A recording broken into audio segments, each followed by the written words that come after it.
Ya, pemirsa, terima kasih Anda masih menyaksikan Market Opening. Dan kita lanjutkan ke informasi berikutnya di mana PT Bursa Efek Indonesia mencatat total dana yang dialokasikan emiten untuk melakukan pembelian kembali saham atau buyback mencapai 4,3 triliun rupiah. Dana buyback tersebut berasal dari emiten badan usaha milik negara maupun emiten swasta. PT Bursa Efek Indonesia mencatat total dana yang telah dialokasikan oleh perusahaan-perusahaan yang tercatat di pasar modal untuk melakukan pembelian kembali atau buyback saham mencapai 4,3 triliun rupiah per akhir Juni 2020. Hal ini seiring dengan kebijakan yang dikeluarkan oleh Otoritas Jasa Keuangan atau OJK sejak Maret 2020 yang mengizinkan emiten melakukan buyback tanpa melalui rapat umum pemegang saham atau RUPS terlebih dahulu. Kebijakan ini merupakan bagian dari upaya OJK untuk menstimulus perekonomian dan mengurangi dampak pasar yang fluktuatif karena pandemi COVID-19 di Indonesia. Direktur Penilaian Perusahaan BEI Igede Nyoman Yetna dalam konferensi pers RUPST BEI yang digelar secara virtual mengatakan hingga kini dana yang sudah terrealisasi dari buyback outstanding sebesar 498,8 miliar rupiah. Dengan demikian masih ada sekitar 3,8 triliun rupiah dana milik beragam emiten, baik badan usaha milik negara maupun emiten swasta yang belum digunakan untuk buyback saham. Adapun periode buyback kali ini juga berlaku dengan jangka waktu hingga 3 bulan.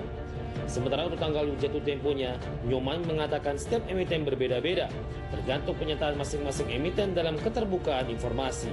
Berbagai sumber IDX Channel.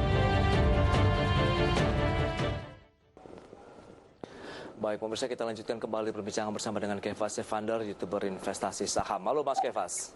Halo Mas. Ya, tadi informasi yang menarik begitu. Ada dana yang cukup besar yang sudah dialokasikan perusahaan-perusahaan ataupun emiten untuk melakukan buyback saham. Ini sesuai juga dengan relaksasi yang dilakukan oleh Otoritas Jasa Keuangan tentunya untuk melakukan pembelian saham kembali tanpa melewati RUPS. Nah, bagaimana nih? Anda melihat ini peluang yang sangat menjanjikan tidak sih bagi investor, kemudian bagi perusahaan-perusahaan untuk meningkatkan lagi harga sahamnya dengan melakukan buyback?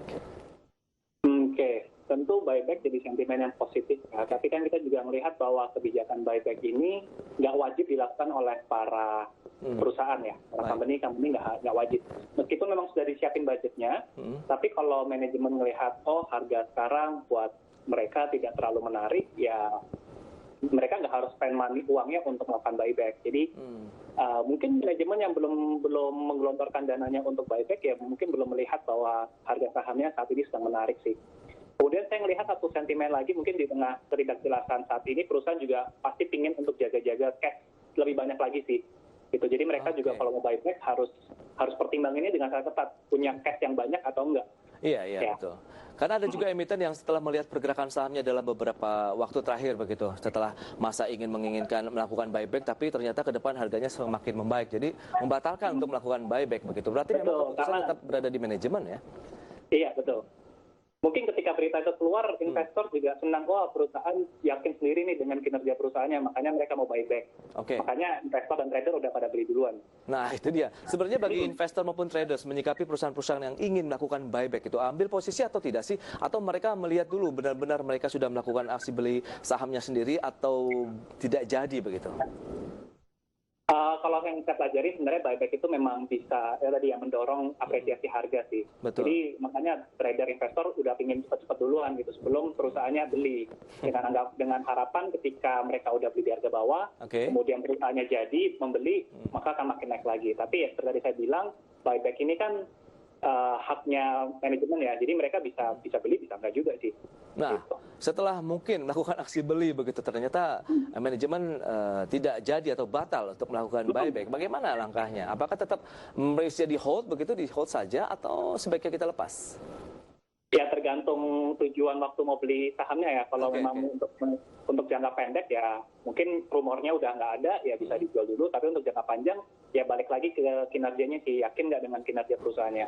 Baik. Oke, ini sudah di awal bulan begitu, kita lihat ada beberapa data yang pasti dinanti-nantikan oleh para investor. Akankah ini membuat pasar bergerak stagnan saja begitu, seperti data inflasi begitu akan diumumkan? Bagaimana menurut Anda? Apakah ini menjadi cerminan secara fundamental makroekonomi yang menjadi perhatian bagi para investor maupun traders di sepanjang hari ini? Oke. Salah satu ciri market kita kan mereka selalu bergerak mendahului kondisi ekonomi yang real ya. Dan investor itu juga sukanya yang namanya kepastian. Jadi kita melihat sekarang kan berapa bulan ini sebenarnya boleh dikatakan sideways lah market kita. Ya memang kebanyakan masih wait and see, dan dengan dirilisnya nanti, menurut saya sih kita udah expect lah, nggak terlalu kinerjanya nggak terlalu mencolok wow banget. Ya jadi mungkin nggak ada alasan aja sih buat naik. Jadi either dia sideways atau mungkin turun lagi sih. Untuk beberapa waktu jangka pendek ini ya. Baik, strateginya menurut Anda apakah kita bisa mulai cicil-cicil beli dari sekarang begitu untuk investasi jangka panjang begitu? Ya. Mengingat Anda ada seorang investor, tentu melihat secara fundamental menjadi suatu hal yang sangat penting sekali dilakukan di awal. Ya, sebenarnya pergerakan harga saham kita cukup mix sih. Ada yang saham-saham benar-benar tertekan, ada saham-saham yang dalam 3 bulan ini juga terapresiasinya lumayan kenaikan harganya. Ya, tadi beberapa sektor yang saya sebutin, ada saham-saham yang memang malah harga sahamnya masih rally. Jadi ya kita balikan ke sahamnya ya, kalau sahamnya masih bagus dan valuasinya semakin murah semakin beli. Tapi kalau valuasinya udah naik terus ya menurut saya jangan terlalu maksain juga beli di harga atas sih. Oh, jangan dikejar begitu ya kalau sahamnya sudah naik kencang begitu ya. Baik, itu dia strategi yang sudah disampaikan oleh Kefas Evander, YouTuber investasi saham. Mas Kefas, terima kasih banyak atas waktunya. Sukses untuk Anda dan stay healthy. Terima kasih juga Mas, thank you.